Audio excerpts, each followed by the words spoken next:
The other big development in defibrillation over the last 10-15 years has been the widespread introduction of automated external defibrillators. And in public places there's now an internationally agreed sign of this heart with a shock across it and a white cross. They look very different to conventional hospital manual defibrillators. They're frequently much smaller, they often have no displays, and they should be very simple and obvious in their operation. There's been a bit of debate about them being locked up in railway stations and airports and so on to stop people stealing them. It rather defeats the object, and indeed alarmed cabinets are now recommended.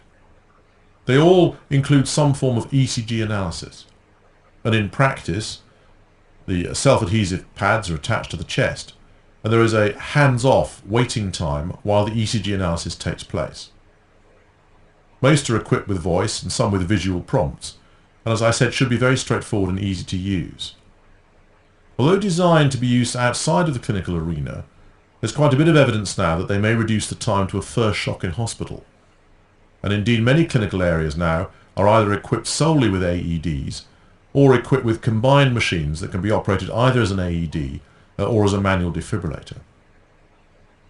They're almost universally battery operated, and there is a need to check that the battery is still charged and that the pads are working.